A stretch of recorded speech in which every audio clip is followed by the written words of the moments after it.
a une histoire, oui, tout. Notre territoire garde la trace, matérielle ou non, laissée depuis des centaines et des milliers d'années par les générations qui nous ont précédés. Cette histoire, elle est riche, insolite, inattendue, toujours passionnante. Aujourd'hui, je vous propose la découverte de ces traces de vie, de ces tranches d'histoire, à travers un voyage au cœur même de la France, dans le Berry. Le Berry ? Mais c'est quoi le Berry ? Alors comme ça, à l'oreille, ça sonne un petit peu familier, comme nom de région, et pourtant, si on regarde une carte de France, aucune trace du Berry. Et en fait, c'est ça qui est intéressant ici, puisque le Berry, c'est une ancienne province française qui avait une existence administrative jusqu'à la Révolution, et qui aujourd'hui, alors que techniquement elle n'existe plus sur le papier, bénéficie encore d'une identité très forte, notamment à travers son histoire, à cheval entre le département de l'Indre et du Cher.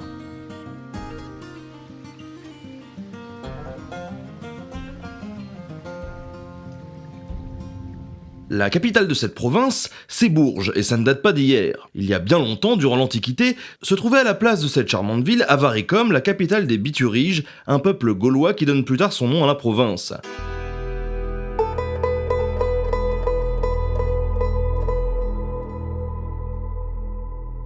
En 52 avant notre ère, les Bituriges embrassent la rébellion contre César aux côtés de Vercingétorix.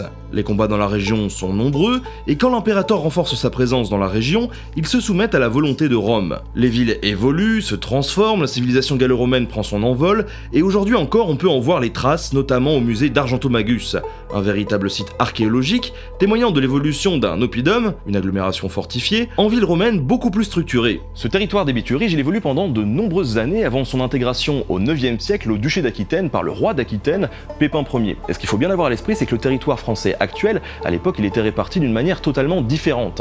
La plupart des territoires, ils étaient intégrés à l'empire carolingien, initié par Pépin le Bref et dirigé par Charlemagne, qui regroupait aussi une partie de l'Italie actuelle, de l'Allemagne, de la Suisse, de l'Autriche et même des Pays-Bas. Bref, ça restait un grand truc dont le duché d'Aquitaine n'est qu'une partie.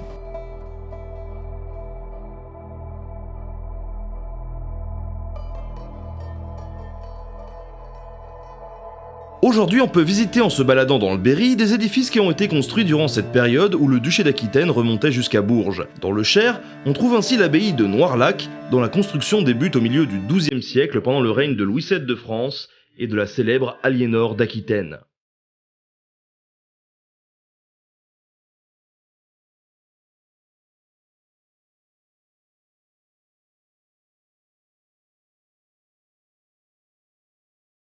Outre le fait qu'il faut bien le dire, l'abbaye en jette carrément plein la figure, elle représente surtout la puissance et l'influence de l'ordre cistercien, dont la figure emblématique est sans doute l'abbé Bernard de Clairvaux, un ordre monastique qui étend son influence dans toute l'Europe et qui caractérise bien le rôle très fort de l'Église à cette époque. Cette puissance de l'Église, elle se ressent également en contemplant la cathédrale Saint-Étienne de Bourges, véritable chef-d'œuvre d'architecture gothique dont la construction débute à la fin du XIIe siècle. Une nef immense, une voûte incroyable, des vitraux à couper le souffle et de riches sculptures qui ornent sa façade et qui illustre le jugement dernier. Bref, un monument qui mérite bien aujourd'hui sa place au patrimoine mondial de l'UNESCO et qui a su s'enrichir à travers les âges de nouvelles curiosités, comme l'horloge astronomique de Bourges offerte par le roi Charles VII en 1424 et qui est aujourd'hui la plus vieille horloge astronomique de France.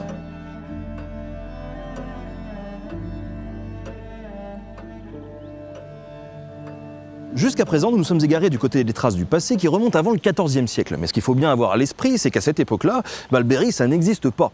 Et puisqu'aujourd'hui on parle d'une région qui n'existe plus, on est finalement dans une sorte d'inception de l'histoire où l'on parle d'un truc qui n'existe plus alors que ça n'existait pas encore, si vous voyez ce que je veux dire. Bref, ça reste des traces de l'histoire qui font le patrimoine d'aujourd'hui, puisque même si le Berry, ce n'est plus une province, eh bien c'est toujours une culture, un terroir, un ensemble lié par son histoire. Mais alors du coup, la province du Berry, quand est-ce qu'elle devient une véritable province du royaume de France ? Bien que Bourges et ses environs soient déjà rattachés au domaine royal dès le début du XIIIe siècle, la création de ce duché n'est effective qu'en 1360 par Jean II le Bon, roi de France. Nous sommes alors en pleine guerre de 100 ans et les habitants du Berry viennent de subir des raids anglais menés par le terrible prince noir, Édouard de Woodstock, fils du roi d'Angleterre, Édouard III. La province, tout comme de nombreux autres, a été pillée et réduite en cendres, laissant un souvenir amer aux Berrichons, le tout dans un contexte diplomatique très tendu. Ce climat de guerre incessant, il provoque de nombreux changements au sein de la société française de l'époque.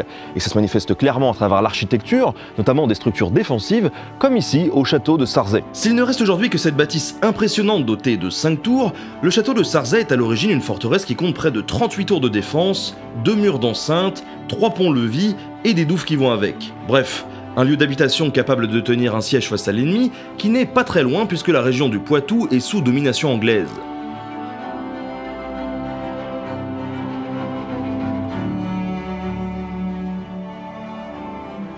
Des places fortifiées, il y en a un peu partout dans le Berry, comme ici au château d'Ainay-le-Vieil, lui aussi équipé d'un mur d'enceinte, 2 tours et de meurtrières. Et si ce lieu est également connu, c'est parce qu'il a abrité l'un des marchands les plus connus de l'histoire de France, la véritable superstar du Berry, Jacques Coeur. Jacques Coeur, c'est l'histoire d'un homme qui, fils d'artisan, a su se hisser au plus haut du pouvoir. Né à la fin du XIVe siècle, il est à la fois armateur, banquier et négociant, ce qui lui permet de développer son commerce dans toute la Méditerranée et principalement vers le Proche-Orient. Devenant rapidement très riche et très réputé, il rentre au service du roi Charles VII en 1439 au poste d'argentier. Il crée ainsi plusieurs impôts afin de renflouer les caisses du royaume et participe grandement à la stabilisation financière de la France pendant la fin de la guerre de Cent Ans. Si quelques controverses entourent tout de même le personnage, Charles VII fait d'ailleurs de lui un noble pour le remercier de ses services. Et c'est à ce moment-là que Jacques Coeur prend comme devise une des maximes les plus célèbres de notre histoire, à vaillant cœur, rien d'impossible, et oui, c'est d'ici que ça vient.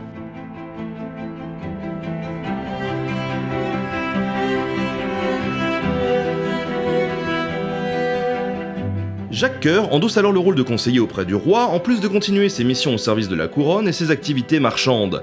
Sa richesse devient tellement énorme qu'il prête à tous les nobles, à tous les marchands et même au roi. Il investit dans de nombreux biens immobiliers et son pouvoir s'étend de plus en plus. Il gagne d'ailleurs tellement d'argent qu'il se paye le luxe de construire son propre palais, ici à Bourges en 1443. Un palais qui coûte 100 000 écus d'or, qui prend une dizaine d'années à être construit et qu'il n'habite finalement jamais puisqu'il meurt en 1456 après être tombé en disgrâce auprès du roi. En effet accusé d'avoir détourné l'argent de la couronne pour son compte et porté préjudice au roi, il est condamné à mort, parvient à s'enfuir, trouve refuge auprès du pape et succombe à la maladie durant une expédition contre les Turcs.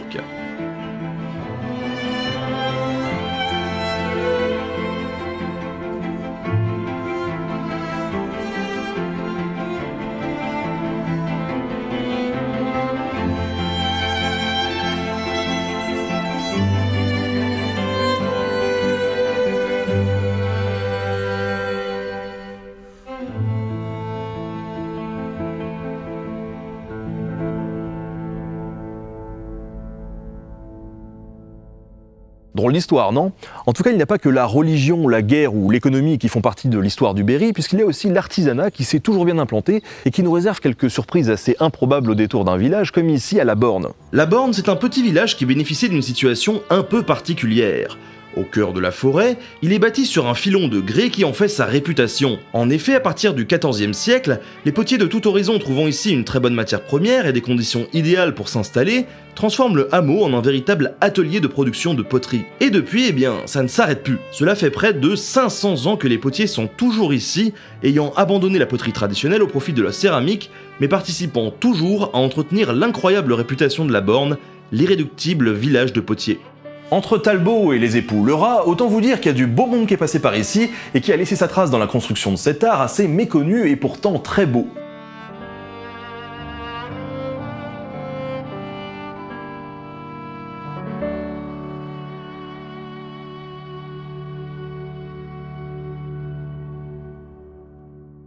Pas si loin d'ici, on trouve d'autres personnages hauts en couleur qui pratiquaient une certaine forme d'art, et parmi eux le champion des champions, le célèbre homme politique Talleyrand. Ayant vécu ici, au château de Valençay entre 1803 et 1837, Talleyrand, c'est sans aucun doute l'incarnation de la carrière politicienne parfaite. Certains y voient là un maître de la diplomatie et de la gestion des affaires, d'autres le qualifient plutôt comme un retourneur de veste professionnel. Mais alors du coup, pourquoi est-ce que Talleyrand est considéré comme ça? En fait, il suffit juste d'évoquer la liste des différents postes qu'il a occupés dans les différentes administrations, et vous allez voir, c'est impressionnant. Tout d'abord, député sous l'Ancien Régime, président de l'Assemblée nationale et ambassadeur pendant la Révolution française, ministre des Relations extérieures sous le Directoire, le Consulat, puis sous le Premier Empire, président du gouvernement provisoire, ambassadeur, ministre des Affaires étrangères et président du Conseil des ministres sous la Restauration, et ambassadeur sous la monarchie de Juillet. On a donc un homme qui a littéralement traversé la tempête, occupant un bon poste à peu près partout, auprès du roi, auprès de l'empereur, bref, quoi qu'on en dise, ça reste un pro.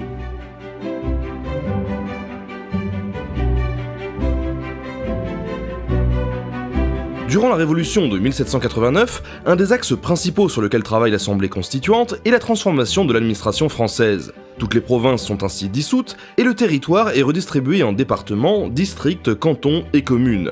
Le Berry disparaît ainsi de la carte au profit de l'Indre et du Cher. Mais c'est évident, si les frontières du Berry s'effacent, comme celles de nombreuses provinces, la culture, le terroir qui y sont liés sont profondément ancrés dans la région, à tel point que la plupart des habitants du coin se revendiquent davantage comme des berrichons près de 2 siècles plus tard.